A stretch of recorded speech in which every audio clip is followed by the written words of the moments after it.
Surxondaryo viloyatida media sohasini yanada rivojlantirishga xizmat qiladigan muhim loyihalardan biri media haftalik yuqori saviyada tashkil etilib, 5 kun davomida qizg'in va mazmunli jarayonlarga boy tarzda o'tdi.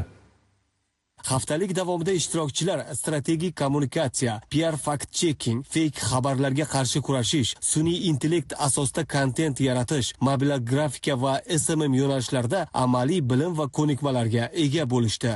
Media haftalik doirasida Qoraqalpog'iston Respublikasi va Xorazm viloyatida tashkil etilgan tadbirni ommaviy axborot vositalari, ijtimoiy tarmoqlar orqali kuzatdim va bu jarayonga juda ham o'zimni tushkim kelgandida.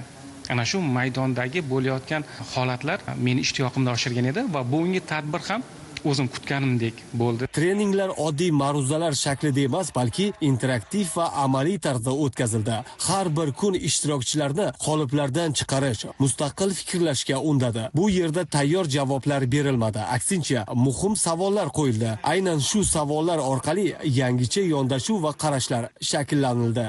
Ishtirokchilar endi axborotni shunchaki yetkazmaydi, ular uni tushunadi, tahlil qiladi va mas'uliyat bilan yondashadi. Media haftaligi esa ishtirokchilarga aynan shu haqiqatni chuqur his qildirdi deyish mumkin. Birinchi navbatda o'sha ommaviy axborot vositalari, jurnalistlar, axborot xizmatlari borasidagi me'yoriy hujjatlar tahlil qilindi. Tahlil qilinganda ham o'sha moddama-modda, sodda, xalqona tilda professional mutaxassislar tomonidan tahlil qilib berildi.